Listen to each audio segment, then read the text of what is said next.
Please be seated.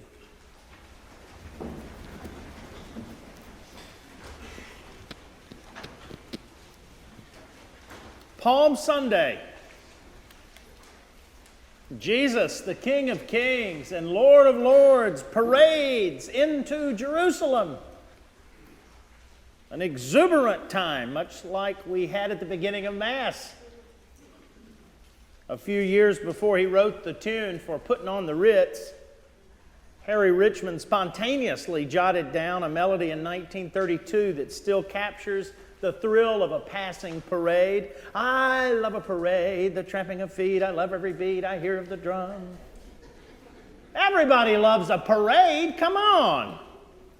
The King has entered Jerusalem. What a joyous occasion. The long-awaited Messiah has finally come. A parade is in order. 5 days later, however, the circumstances changed. Crucify him! Crucify him! So Pilate gives his verdict that their will should be granted.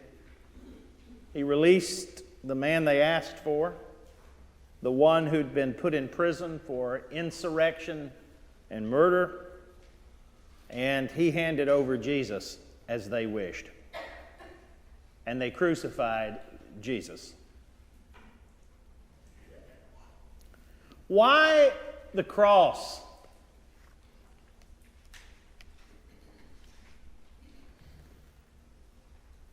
In his 2020 book, The Hope of Glory, the contemporary author John Meacham writes, quote, even by the harsh standards of the ancient world, crucifixion was brutal.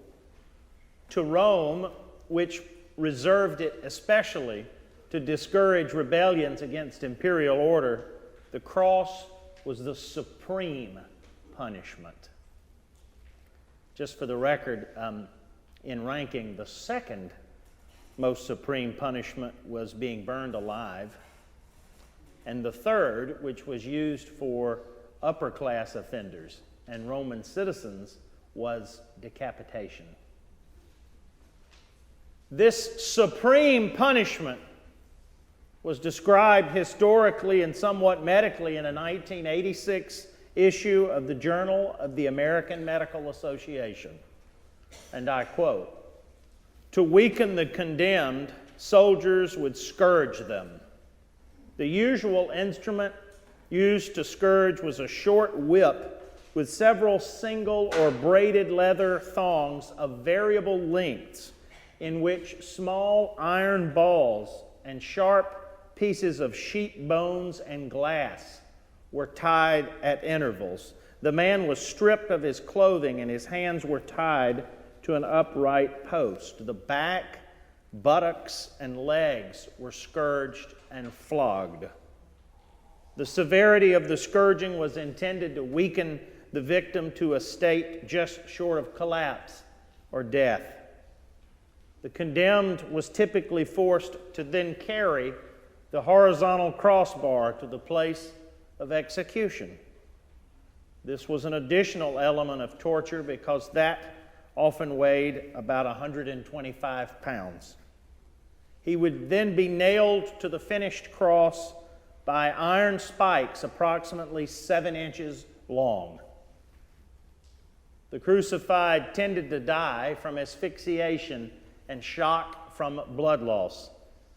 It is difficult, they concluded, to conceive of a slower or more painful way to die.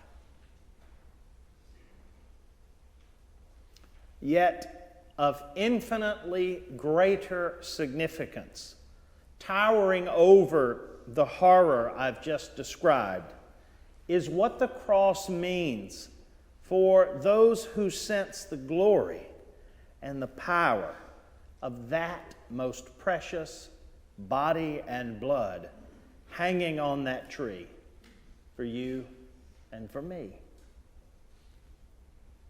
The renowned Roman Stoic Seneca famously remarked, "Can any man be found willing to be fastened to the accursed tree?" Well, Seneca, I only know of one. Jesus said to his followers, "The Son of Man must be lifted up." Behold, folks, we're going up to Jerusalem, and the Son of Man will be handed over to the chief priests and the scribes, and they will sentence him to death and deliver him over to the Gentiles to be mocked and whipped and crucified.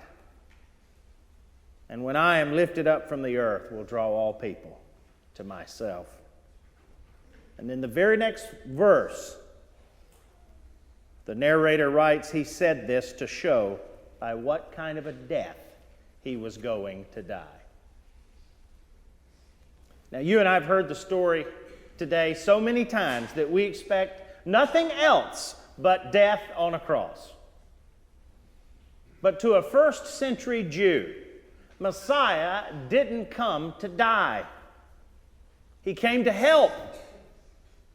And he certainly wasn't going to die on a cross. He rode triumphantly into Jerusalem to be crowned king, to help them help their cause, not to die a condemned criminal. Roy Harrisville is a respected Lutheran theologian, and he writes, quote, "Most Jews and even the pagans of the day were ready to affirm things like resurrection and the immortality of God. That lay at the heart of their conceptual world. What they could not believe was that a Messiah could die on a cross." In 1977, a short fictional story called Cortez and Montezuma appeared in the New Yorker. It's only a couple of pages long. And the author has Montezuma learning about Christianity for the first time in this fictional encounter. Upset that Jesus dies on the cross, Montezuma says, quote, "I especially like the Holy Ghost, and that Father, he's all right too. But that the Son should be sacrificed seems to me wrong. It seems he should be sacrificed too."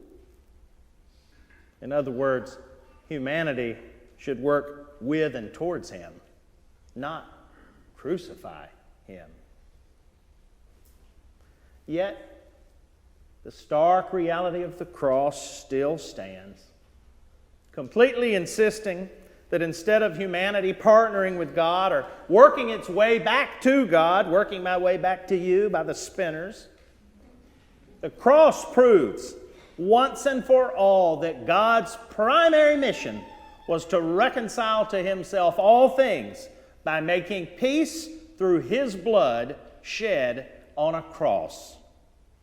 The chilling words of St. Paul are still true, for the message of the cross is foolishness to those who are perishing, but to those who are being saved, it is the very power of God. The late, great Richard John Newhouse once described a situation like this. St. Patrick's Cathedral in New York City's directly across from Rockefeller Center on Fifth Avenue. And at the entrance to Rockefeller Center is the great sculpture of Atlas holding up the world. Many of you have seen it. On Good Friday, however, the doors of the cathedral are opened wide, and you can see the great cross from the street. Turn in one direction, and there's the mythical Atlas holding up the world. Turn in the other, and there's the one broken by the world. Which image speaks the truth? Is the world upheld by our godlike strength or by the crucified love of God? At the end of the day, when you strip all the noise away, when you bracket all of our 5-year plans, and when our strivings cease, when you take all the trappings, however beautiful, away, when Christian art, symbolism, music, teaching, abbeys, cathedrals, and parish churches are silenced and fall to dust, before you consider Christian hospitals and orphanages, schools and soup kitchens, and any humanitarian relief.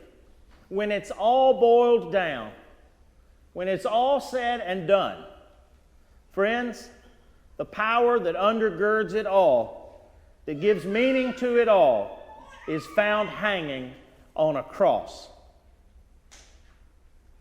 In the message that Jesus Christ came into the world to save sinners.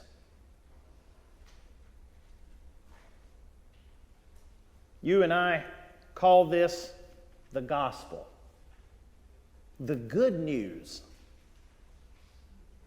And even to this day, it still changes lives.